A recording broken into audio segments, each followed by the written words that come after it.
বড় আব্বু তো সেদিন আপনাকে বাইক চালানোর অনুমতি দিয়েছে, তাহলে আপনার বাইক কোথায়? অফিসে। দেখি কোথায় যেতে পারি। অনেকটা পথ গিয়ে দুজনই রিকশা থেকে নামলো। কোলাহল শূন্য একটা রাস্তা।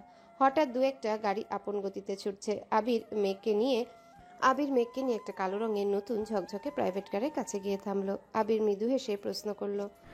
গাড়িটা কেমন? মেঘ নিরুদ্বেগ ভঙ্গিতে বলল, ভালোই। পছন্দ হয়নি? গাড়িটা আজই নিয়েছি।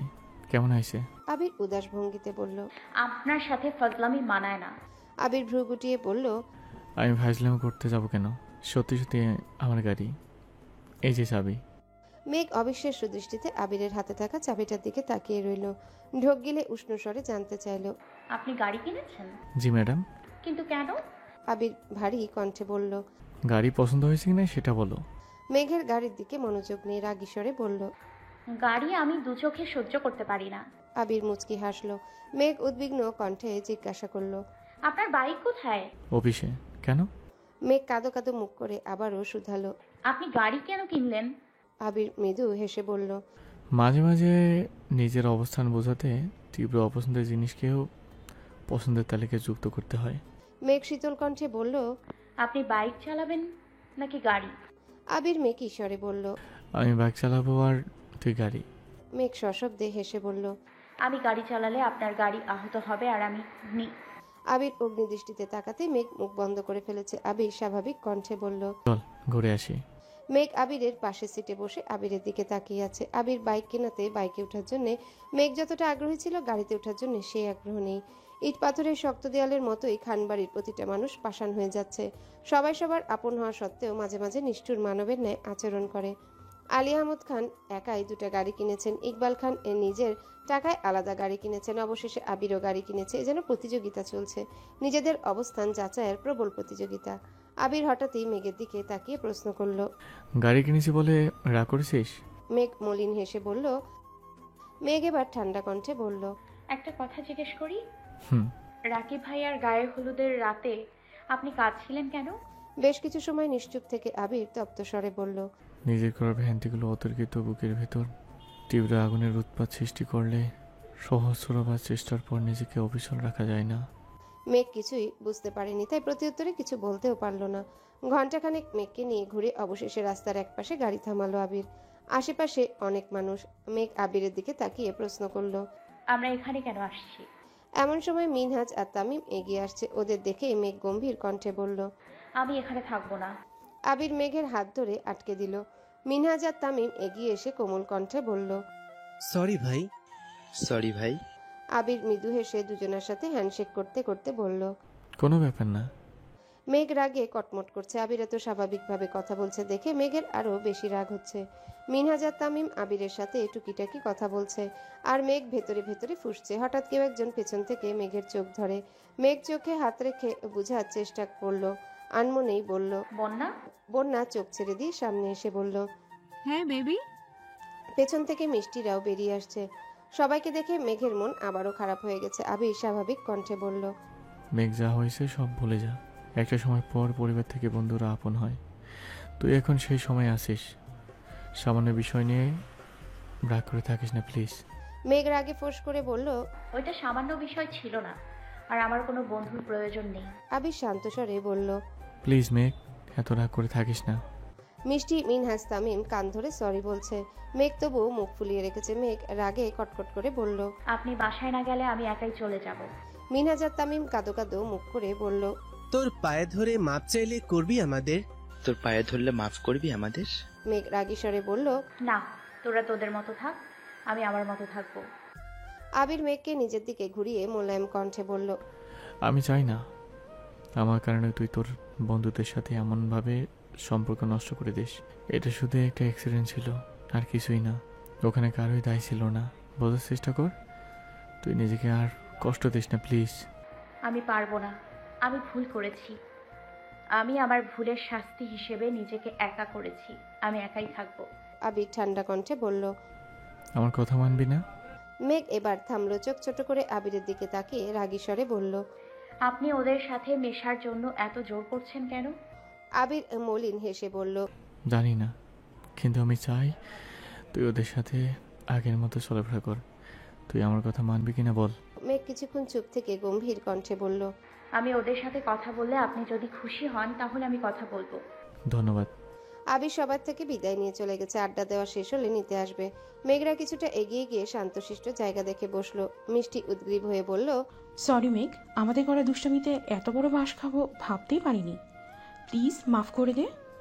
তামিম গম্ভীর কণ্ঠে বলল, আসলে আমাদের জায়গা থেকে যেটাকে ঠিক মনে হয়েছিল আমরা সেটাই করেছি, কিন্তু আমাদের করা কাজটা যে ভুল ছিল সেটা বুঝতেই পারিনি। বন্যা গম্ভীর কণ্ঠে বলল, আমি বহুবার তোদের সাবধান করেছিলাম, তোরা আমার কথা পাত্তেই দিসনি। তোদের জন্য তানবীর ভাইয়ের কাছে কত বকা খেতে হয়েছে আমার। এর দ্বারা ভার কে নিবে? হ্যাঁ, মিনহাজ গলা খাকারি দিয়ে বলল, আসলেই আমাদের সেদিন তোর কথা শোনা উচিত ছিল। মিষ্টি বলে উঠল, বন্যা, মেঘের ব্যাপারে বরাবরই ঠিক থাকে, আমরাই বারবার ভুল প্রমাণিত হই। আসলে আমরা মেঘের সত্যিকারের বন্ধু না, ডিপার্টমেন্টে পরিচয়। হয়তো 4-5 বছর একসঙ্গে পড়বো, তারপর যে যার মতো সব ভুলে চলে যাব। কিন্তু বন্যা, সে কিন্তু সেই স্কুল জীবন থেকেই মেঘের সাথে আছে। মেঘ যেমন ওর ইচ্ছে পছন্দ অপছন্দ সব কিছু বন্যার সবচেয়ে বেশি জানে, অথচ আমরা বন্যার কথা না শুনে নিজেরা মায়া দেখিয়ে উল্টা বিপদে পড়লাম। তামিম গম্ভীর কণ্ঠে বলল, সত্যিই বন্যার মতো বান্ধবী পাওয়া ভাগ্যের বিষয়। মেঘ বলল, সেই ঘটনার পর আমিও বুঝেছি বন্যা ছাড়া আমার আর কোনো বন্ধু নেই যে সত্যি আমার ভালো চায়। মিষ্টি খানিক থেমে আবারও বলল, এই মেঘ, বন্যা তো তোর বেস্ট ফ্রেন্ড, তাই না? একমাত্র বেস্ট ফ্রেন্ড। ছোট থেকে অনেক বান্ধবী হারিয়েছি, কিন্তু বন্যা সব সময় আমার পাশে ছিল আর এখনো আছে। আল্লাহ বোধহয় চান আমরা সব সময় একসাথে থাকি। বন্যা হেসে বলল। হ্যাঁ, এই জন্য তো দুজনের এক সাবজেক্টে চান্স পেয়েছি। মিষ্টি মেঘের দিকে তাকিয়ে ধীর কণ্ঠে বলল, মেঘ, তুই চাইলে তোদের সম্পর্কটা সারা জীবন এমন রাখতে পারবি। কিভাবে? মিষ্টি মোলায়েম কণ্ঠে বলল, বন্যাকে তানভীর ভাইয়ার সঙ্গে বিয়ে দিয়ে দিলে বন্যা তোর ভাবি হয়ে যাবে, তাহলে তোদের সম্পর্ক আজীবন এমনই থাকবে ইনশাআল্লাহ। বন্যা চেঁচিয়ে উঠল। জীবনও না, পাগলের মতো কথা বলিস না। মেঘ কিছুক্ষণ চুপ থেকে হঠাৎ বলল, সত্যিই তো, আমি এটা কোনোদিন ভাবিনি। কেন? মেঘ বন্যার দিকে তাকিয়ে মুচকি হেসে বলল। বেবি, তুমি কি আমার বন্যা মেঘের মুখ চেপে ধরে রাগী স্বরে বলল, আপনি যাকে অফারটা দিচ্ছেন সে আপনার তার ছেড়ে অফার শোনার জন্য একদম প্রস্তুত নয়। সরি। মেঘ নিজের মুখ থেকে বন্যার হাত সরিয়ে লম্বা করে শ্বাস নিয়ে বলল, আমি যা চাই তাই পাই। তোকে আমার ভাবি হিসেবে চাইছি, ইনশাআল্লাহ সেটাও পেয়ে যাব। বন্যা হুঙ্কার দিয়ে উঠল। তোর আজগুবি ইচ্ছা পূরণ হওয়ার নয়। মেঘ মুখ ফুলিয়ে কপাল গুটিয়ে সূক্ষ্ম নেত্রে বন্যার দিকে তাকিয়ে আছে। সাদিয়া বলে উঠল, পূরণ হওয়ার নয় কেন? তুই কি অন্য কাউকে পছন্দ করিস? বন্যা কিছু বলার আগেই মেঘ গর্জে উঠে বলল, না, বন্যা কাউকে পছন্দ করে না আর করবেও না। করলে শুধু আমার ভাইকেই করবে। মেঘ, তুই এতদিনে একটা সঠিক সিদ্ধান্ত নিয়েছিস। আমরা আজ আছি কাল নেই, কিন্তু তোর ভাবি করে নিলে বন্যা সারা জীবন তোর পাশে থাকবে। বন্যার নাকের ডগা লাল বর্ণ ধারণ করেছে। রাগে চোখমুখ আগুনের মতো হয়ে গেছে। চোয়াল শক্ত করে বন্যা বলল, তুই আর কথা বলিস না, ভণ্ড কোথাকার। সেই দিন তো খুব করে বলেছিলি কার এত বড় সাহস মেঘের গায়ে হাত তুলবে। আমি দেখব, মেঘকে বাঁচাবো। পরে কোথায় ছিল বাঁচানোর ক্ষমতা? আবির ভাই একদম খেয়েই তো স্তব্ধ হয়ে গিয়েছিলি। মিনহাজ ঢোক গিলে উষ্ণ স্বরে বলল, ধমকে স্তব্ধ হয়নি, অন্য কারণে হয়েছিলাম। সাদিয়া জিজ্ঞাসা করল, কি কারণে? তোদের বলা যাবে না, কারণ তোরা ভয় পাবি। মিষ্টি গম্ভীর কণ্ঠে বলল। ভাব কম নিয়ে বল। মিনহাজ কপাল চুলকিয়ে বিড়বিড় করে বলল, সেদিন আবির ভাইয়ের কাছে কিছু একটা ছিল, সেটা বুঝতে পেরেই আমি ভয়ে চুপ করে গিয়েছিলাম। মেঘ ভ্রু কুচকে তাকিয়ে আছে, দৃষ্টিতে তিক্ততা। বন্যাও মুখ বেঁকিয়ে চেয়ে আছে। সাদিয়া আর মিষ্টি বেশ কৌতূহলী। সাদিয়া নিচু স্বরে জিজ্ঞাসা করল, কি ছিল? ভয় পাবি না তো? না, বল। মিনহাজ ঢোক গিলে ধীর কণ্ঠে বলল। রিভল। মেঘ সঙ্গে সঙ্গে গর্জে ওঠে, চুপ কর মিনহাজ। আবির ভাইয়াকে কি তোর গুন্ডা মনে হয়? আমার আবির ভাইয়ের নামে আর একটা বাজে কথা বললে আমি তোকে শেষ করে ফেলবো। মিনহাজ ভ্রু গুটিয়ে ভাবলেশীন জবাব দিল। বন্যা ফোঁস করে বলল, বাজে কথা বলিস না মিনহাস। আবির ভাইকে দেখেই তুই ভয় পেয়ে চুপসে গিয়েছিলি, স্বীকার কর। মিনহাজ গম্ভীর কণ্ঠে বলল, ওনাকে দেখে ভয় পাইলে তো হইতো, ভয়ে পালিয়ে যাইতাম, না হয় শুরু থেকে চুপ করে স্ট্যাচুর মতন দাঁড়িয়ে থাকতাম। কিন্তু তোদের মনে আছে কিনা জানি না, আমি কিন্তু ঠিকই কথা বলতে এগিয়ে গিয়েছিলাম। ওনার ধমক খেয়ে থেমেছি ঠিক আছে, কিন্তু আমার নজর ছিল ওনার হাতের দিকে। উনি বারবার পেছন থেকে কিছু একটা বের করতে চাইছিলেন, কিন্তু ওনার বন্ধু হাত চেপে ধরে বারবার বারণ করছিল। আমি যতক্ষণ মাথা নিচু করে দাঁড়িয়েছিলাম ততক্ষণ শুধু সেদিকেই তাকিয়েছিলাম। মেঘ অবিশ্বাস্য কণ্ঠে বলল, তুই বললি আর আমি বিশ্বাস করে ফেলবো? জীবনেও না। বিশ্বাস করতে হবে না, যেদিন সচক্ষে দেখবি সেদিন আমার এই কথাটা মনে করিস তাহলেই হবে। অবশ্য তোর সামনে ওনার ওই রূপটা আসার সম্ভাবনা খুবই কম। সাদিয়া নম্রভাবে জিজ্ঞাসা করল। কেন? মিনহাজ ফের বলল। মেঘের সামনে আবির ভাইয়া খুব ফর্মাল, অথচ হারালে। মেঘ ভারী কণ্ঠে শুধালো। আবির ভাইয়ের কাছে যদি সত্যি কিছু থাকতো, উনি অ্যাক্সিডেন্ট করার পর কোথায় হওয়া হয়ে গেছিল? হাসপাতালে তো আমি সর্বক্ষণ ওনার সাথে ছিলাম, দেখিনি কেন? মিনহাজ সশব্দে হেসে বলল। ওনাকে হাসপাতালে যে আনছিল এই কথাটা তাকে জিজ্ঞাসা করিস। মেঘ কপাল কুঁচকে ভাবছে, সেদিন মেঘরা হাসপাতালে যাওয়ার আগেই আবিরকে রুমে পাঠিয়ে দেওয়া হয়েছিল। তাছাড়া তানভীর ভাইয়াও সেখানে ছিল না। তাহলে কি মিনহাজের বলা কথাই সত্যি? মেঘ নিজের মাথায় নিজে গাঁটটা মেরে মনে মনে বিড়বিড় করল। আমি কি ভাবছি এসব? বন্যা মেঘকে এক পলক দেখে ধমকের স্বরে বলল। চুপ করবি? তোদের আজে বাজে কথা শুনে ইচ্ছে করতেছে লাঠি দিয়ে মাথা ফাটিয়ে দিই। তামিম এবার করুণ স্বরে বলল। হ্যাঁ, একেবারে মেরে ফেল। কপালের কোণ ফেলে যে তোদের দুটোর সাথে বন্ধুত্ব হয়েছিল একমাত্র আল্লাহ ভালো জানেন। একজন 3 দিন বন্দি। মিনহাজ তামিমকে গুতা দিতেই তামিম চুপ করে গেছে। বন্যা তৎক্ষণাৎ জিজ্ঞাসা করল। এই মিনহাস, তখন 3 দিন তোরা কোথায় ছিলি? কি হয়েছিল তোদের সাথে? সেসব বলা বারণ। সাদিয়া ঠাট্টা করে বলল। মায়ের কেমন খাইছিলি? তামিম আস্তে করে বলল। শুরুটা ওইসব হলেও শেষটা খুব উৎকৃষ্ট ছিল, মনে রাখার মতো। মিষ্টি হালকা ধমকের স্বরে বলল। আগের কাহিনী বাদ দে, আজকের দিনে আয়। বন্যা, এবার তুই কিছু বল। বন্যা রাগী কণ্ঠে বলল। আমি নতুন করে কিচ্ছু বলতে চাই না। মেঘ আমার বেস্ট ফ্রেন্ড, আমি সারা জীবন বেস্ট হিসেবেই ওকে সাপোর্ট করব ইনশাআল্লাহ। মেঘ রাগান্বিত কণ্ঠে বলল। এমন বহু বেস্ট ফ্রেন্ড দেখেছি যারা শুরুর দিকে একে অপরকে ছাড়া বাঁচে না। প্রয়োজন শেষে কিংবা দুজনের দূরত্ব বেড়ে গেলে যোগাযোগ বন্ধ হয়ে যায়। চোখের আড়াল থেকে ধীরে ধীরে মনের আড়ালও হয়ে যায়। আমি তেমন সম্পর্ক চাই না। আল্লাহ যেহেতু আমাদের এত বছর একসাথে রেখেছেন, আশা করব বাকি জীবনও রাখবেন। আজ এই মুহূর্তে তোদের সাক্ষী রেখে বন্যাকে আমি আমার ভাবি হিসেবে স্বীকৃতি দিয়ে দিচ্ছি। বন্যা এখন চাইলেও আমার ভাইকে ছাড়া কাউকে ভালোবাসতে পারবে না। বন্যা আমার ভাবি। আজ থেকে আমি বন্যাকে ভাবি ডাকবো, এটাই ফাইনাল। বন্যা গম্ভীর কণ্ঠে বলল। সব বিষয়ে পাগলামো করিস না, এটা সম্ভব না মেঘ। মেঘ শক্ত কণ্ঠে বলল। সম্ভব অসম্ভব তোমায় বলতে হবে না। আমি এত কিছু শুনতেও চাই না। তুই আমার ভাবি মানে ভাবি, এ বিষয়ে আমি আর একটা কথাও শুনতে চাই না। বন্যা কপাল গুটিয়ে মেঘকে দেখছে। মেয়েটা একদমে কথাগুলো বলে শেষ করে ঘন ঘন নিঃশ্বাস ছাড়ছে। মেঘ ইদানিং শান্ত স্বরে কথা বলে কাউকে মানাতে না পারলে তৎক্ষণাৎ আবিরের মতো শক্ত আর সাবলীল ভঙ্গিতে নিজের ইচ্ছেকে অন্যের উপর চাপিয়ে দেয়। আজও তাই করছে। মেঘের এমন পাগলামিতে বন্যা বরাবরই অভ্যস্ত। কিছুদিন আগেই আবিরের মুখে ভালোবাসি শুনতে উঠে পড়ে লেগেছিল। সে ঝামেলা মিটল কিনা আবারও আরেক পাগলামিতে মেতেছে। মেঘকে যে যা বলে যদি ওর সেটাকে ঠিক মনে হয় তাহলে সেটা নিয়ে হইচই শুরু করে। এতদিন যা কিছু নিয়েই হই হুল্লোড় করুক না কেন, আজ মেঘের পাগলামির মূল কেন্দ্রবিন্দু বন্যা।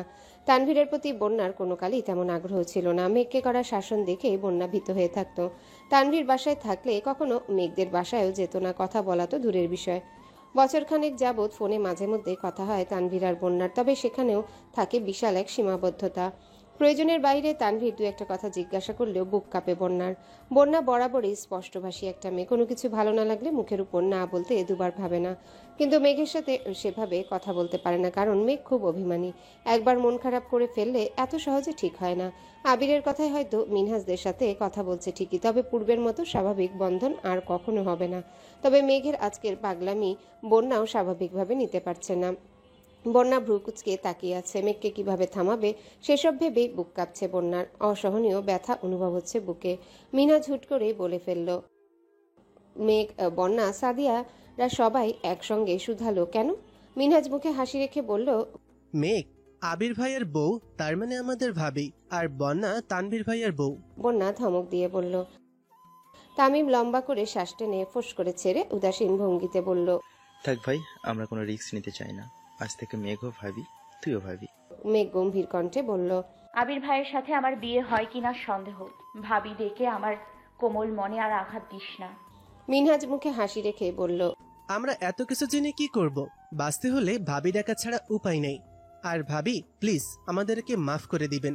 আর বন্যা ভাবি প্লিজ আপনিও আমাদেরকে মাফ করে দিবেন।